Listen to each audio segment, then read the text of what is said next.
ரூ. 700 current bill வந்த என்னோடய வீட்டுக்கு இப்போ ரூ. 200 தான் கரண்ட் பில் வருது.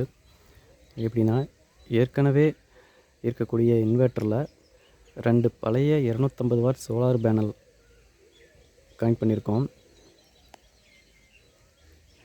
இது ஒரு பேனல் 250 வாட்ஸு, 2 பேனல் 500 வாட்ஸ் ஆகுது.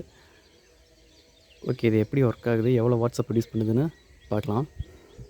ஓகே, இப்போ இதுதான் நம்மளுடைய இன்வெர்ட்டர் சிஸ்டம். இப்போ இந்த இன்வெர்ட்டர் சிஸ்டமில் எல்லாமே நம்ம கஸ்டமைஸ் செஞ்சது தான். இந்த இன்வெர்ட்டர் பார்த்திங்கன்னா லூமினாஸ் இன்வெர்ட்டர். இந்த லூமினாஸ் இன்வெர்ட்டரில் இருக்கக்கூடிய மதர் போர்டை எடுத்துகிட்டு நம்ம டிஎஸ்பி சைன்வே இன்வெர்ட்டர் மதர் போர்டை ஃபிக்ஸ் பண்ணியிருக்கோம். இந்த மதர் போர்டை ஏற்கனவே நம்ம ரிவ்யூ பண்ணியிருக்கோம். இது டிஎஸ்பி சைன்வே இன்வெர்ட்டர். வோல்டேஜ் பார்த்திங்கன்னா பேட்டரி வோல்ட்டு 13.1 வோல்ட் இருக்குது.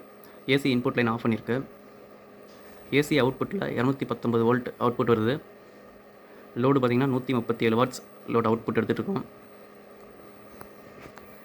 சிஸ்டம் ஒன்றில் இருக்குது. ஹீட் பார்த்திங்கன்னா 56 டிகிரி செல்சியஸ் வெப்பநிலை இருக்குது.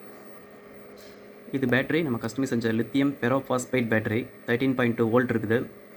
இப்போ சோலார்லேருந்து எவ்வளோ வோல்ட் வருது அப்படின்னா, சோலார்லேருந்து நமக்கு 168 வாட்ஸ் கொடுத்துட்ருக்கு. வோல்டேஜ் பார்த்திங்கன்னா 30 வோல்ட்டு 4.7 வோல்ட் வருது. அதை அப்படியே 14 வோல்ட்டாக மாற்றி 9 ஆம்ஸு 10 ஆம்ஸு நமக்கு பேட்டரிக்கு கொடுக்குது.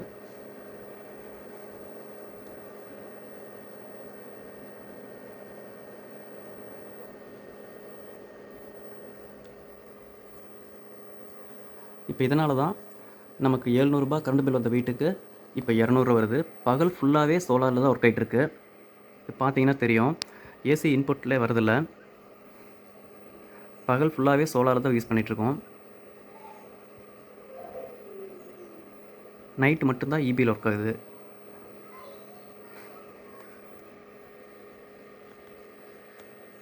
Thank you friends. இந்த வீடியோ பிடிச்சிருந்தா ஒரு லைக் பண்ணுங்கள்.